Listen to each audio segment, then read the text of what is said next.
వారాంతం కావటంతో పుష్కరాలకు భక్తులు పోటెత్తారు. రద్దీ రెట్టింపవటంతో ఎక్కడెక్కడ ట్రాఫిక్ జామ్ అవుతోంది. సరిపడా బస్సులు, రైళ్లు లేకపోవడంతో భక్తులు ఇబ్బందులు పడుతున్నారు. భద్రాచలం, మణుగూరు, పుష్కర ఘాట్లకు వెళ్లే మార్గంలో వాహనాలు నిలిచిపోయాయి. దీనికి సంబంధించి మరిన్ని వివరాలు మా కరెస్పాండెంట్ రాజుని అడిగి తెలుసుకుందాం. రాజు, చెప్పండి. నేను మొత్తం చూసినట్లయితే గోదావరి పుష్కరాలకు సంబంధించి దాదాపు లక్షలాది మంది భక్తజనం పుష్కర స్నానం ఆచరిస్తున్నారు. ఈ 2 రోజులు సెలవుదినం కావడంతో సుదూర ప్రాంతాల నుంచి భక్తులు కాకుండా రాష్ట్రం నలువైపుల నుంచి కూడా పెద్ద ఎత్తున భక్తులు తరలి వస్తున్నారు. దీంతో రాజమండ్రితో పాటుగా భద్రాచలం, ఇతర ప్రాంతాలన్నీ కూడా పశ్చిమ గోదావరి జిల్లాలోని కొవ్వూరు గాని మిగతా ప్రాంతాలన్నీ కూడా భక్తులు కిక్కిరిసిపోయాయి. మొత్తం ఘాట్లన్నీ కూడా భక్తులు పెద్ద ఎత్తున పుణ్య స్నానాలు ఆచరిస్తున్నారు.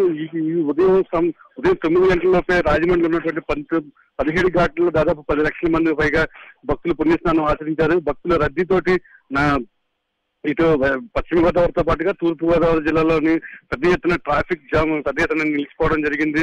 దాదాపు 8 కిలోమీటర్ల దూరం నుంచి భక్తులు కాలు నడకని చేరుకుని ఆ ఘాట్లకి వెళ్లి పుణ్యస్థానాలు ఆచరిస్తున్న పరిస్థితి వస్తుంది. ఎక్కడే వెహికల్ నిలిచిపోవడంతో ట్రాఫిక్ పెద్ద ఎత్తున నిలిచిపోయింది. ముఖ్యంగా చూసినట్లయితే ఉత్తరాంధ్ర జిల్లాల నుంచి ఇటు ఈస్ట్ గోదావరి రావడం ప్రయాణికులకు దాదాపు 2 రోజులు పట్టే అవకాశం ఉంది. ఎందుకంటే అటు విశాఖ జిల్లాలో నక్కపల్లి కానీ, ఇటు తూర్పు గోదావరి జిల్లాలో జగ్గంపేట కానీ ఈ టోల్ గేట్ చెక్ పోస్ట్ వద్ద రాజమండ్రి రద్దీ ఎక్కువ దాదాపు 3 నుంచి 8 కిలోమీటర్ల వరకు వాహనాలు నిలిపివేయడం జరిగింది. భక్తులందరూ కూడా రాజమండ్రి అవుట్స్కట్స్ ప్రాంతం నుంచే వాళ్ళు కాలినడకన ఈ యొక్క ఘాట్లు చేరుకుని పుణ్యస్నానాలు ఆచరిస్తున్నారు. మొత్తం మీద చూసుకున్నట్లయితే ఈ పుష్కరాల సందర్భంగా ఇవాళ రేపు కూడా ఇంకా జనాలు పెరిగే అవకాశం ఉంది. మరోవైపు ట్రాఫిక్ ని నియంత్రించలేక పోలీసులు చాలా అవస్థలు పడుతున్న పరిస్థితి అయితే కనిపిస్తుంది.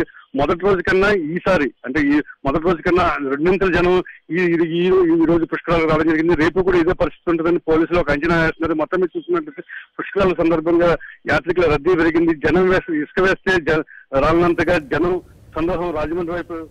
Thank you Raju.